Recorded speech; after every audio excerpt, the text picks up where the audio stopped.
যেন আল্লাহৰ ফৰিষ্টা।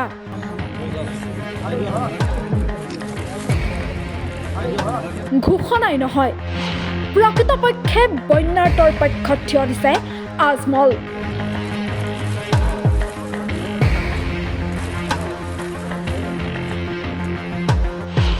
মানৱতাৰ উচ্চ নিদৰ্শন দেখুৱাই 1 লাখ 2 লাখ নহয়, 2 কোটি টকাৰ বান সাহায্য বিতৰণ কৰিছে আজমলে। বন্যাৰ্তৰ কাষত থিয় হৈ চকুলো ওলাইছে, আৰ্তজনৰ দুখ দেখি ভাঙি পৰিছে। কিন্তু সহায়ৰ বাহিৰে কৰিব পৰা আৰু একো নাই। প্ৰকৃতিৰ কুপদৃষ্টিত তছনছ হোৱা চৰাইদেউ, শিৱসাগৰ, যোৰহাট এতিয়া হৈ পৰিছে বধ্যভূমি। বানত এই পৰ্যন্ত 47জনকৈ লোকৰ মৃত্যু ঘটিছে। 5,30,000 লোক বানৰ কবলত পৰিছে। সন্ধানহীন হৈ আছে বহুতো। অগণন পশুধন, হাঁহ ছাগলীৰ মৃত্যু ঘটিছে। বন্যাৰ্তৰ এই দুখৰ দিনত যিমান পাৰে সহায় কৰক। আল্লাহৰ ওচৰত দুৱা বিচাৰি আজমলে কৈছে অত্যন্ত দুখৰ সময়। এই যে প্ৰাণক্ৰান্ত মানুহ, শিৱসাগৰ হওক, যোৰহাট হওক, নাজিৰা হওক, চব জেগাত মই যাম। লাগিলে মই কৈ আহিছোঁ, কালি এছেম্বলিত কৈছোঁ 2 দিন 3 দিন লাগিলে মই থাকিছোঁ। আৰু পৰ্যাপ্ত যিমান পাৰোঁ আমাৰ ক্ষমতা আছে আমি সেইটো বিতৰণ কৰিম। মই চিফ মিনিষ্টাৰক স্পেচিয়েলি ৰিকুৱেষ্ট কৰি আছোঁ যে আপুনি কালি আহিছে, আমি ভাল পাইছোঁ। বুলিলে মানুহ বহুত মৃত্যু হৈছে আৰু বহুত মৃত্যুদেহ ওলাব। এইটো আজিলৈকে খবৰে পোৱা নাই। কালিলৈকে 35-36জন আহিছে। আপুনি এই ৰিলিফটো বেছি থাকি বেছি আপুনি বাঢ়াওক এইটো।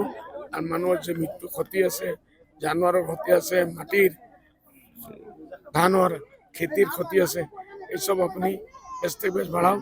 আৰু মন্ত্ৰীসকলে নিজৰ নিজৰ পুঞ্জিৰ পৰাও কিছু আল্লাহ দিয়ক। এই মানুহৰ সেৱা, ই আল্লাহৰ সেৱা, ওপৰৱালাৰ সেৱা, ভগৱানৰ সেৱা, ঈশ্বৰৰ সেৱা। এইটো যদি পাৰে আপোনালোকে কৰক। আল্লাহ আপোনালোকক বহুত পইচা দিছে, আপোনালোকে নিজৰ পইচা হওক আহি এইটো কাবাটক। আৰু হিন্দু মুছলিম নাচাই মই বাকায়দা এলান কৰি আহিছোঁ যে মই এআইত পাইছোঁ 99% নন মুছলিম।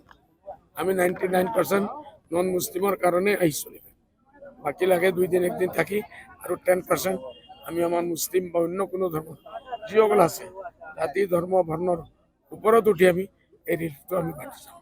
বছ এইটো আমাৰ উদ্দেশ্য। 2 দিনৰ কাৰণে বন্ধ কৰি, সদন বন্ধ কৰি, স্থগিত কৰি যিমান MLA আছে নিজৰ নিজৰ এৰিয়াত ৰিলিফ লৈ যাব লাগে। সেইটো মই কৈছোঁ, মন্ত্ৰীসকলে যাব লাগে। আৰু 2 দিন স্পীকাৰ সাহেবে বন্ধ কৰি অনলি ৰিলিফৰ ওপৰত।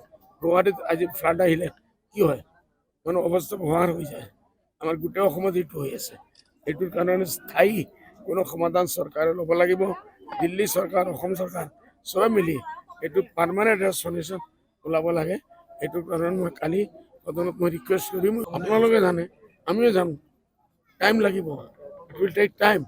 বাট এইটো মতলব নহয় চৰকাৰৰ NDRF কথা আছে, চৰকাৰৰ বহুত ব্যৱস্থা আছে। চৰকাৰে ওপৰৰ পৰা হেলিকপ্টাৰৰ পৰা খাদ্য পঠাব পাৰে, পেলাব পাৰে, মানুহে পাব, কিছু না কিছু সাহায্যটো হ'ব। সেইটো আমি দেখিবলৈ যিমান পাব লাগিছিল পোৱা নাই, সেইটোত কমি আছে। কোনো না কোনো জেগাত আমি এতিয়া কোনো ক্ৰিটিচাইজ কৰাৰ কাৰণে নাই। আমাৰ সাহায্য লাগে, চৰকাৰৰ লাগে, দিল্লী চৰকাৰৰ সাহায্য লাগে। মই আজি ইয়াৰ পৰা গৈ প্ৰাইম মিনিষ্টাৰক চিঠি লিখিম। প্ৰাইম মিনিষ্টাৰক পইচা দিব লাগে, আমাৰ অসমৰ কাৰণে কেইবা হাজাৰ কোটি টকা দিব লাগে, এইসব মই লিখিম। আজি এতিয়াই গৈ পাইছোঁ। ক্ষতিগ্ৰস্ত হোৱা নামঘৰৰ মেৰামতিৰ বাবে আজমলে আগবঢ়াইছে 25 লাখ টকাৰ সাহায্য। বোকা পানী গছকি ত্ৰাণকৰ্তাৰ ৰূপত এক প্ৰকাৰ এতিয়া থিয় দিছে বদৰুদ্দিন আজমল।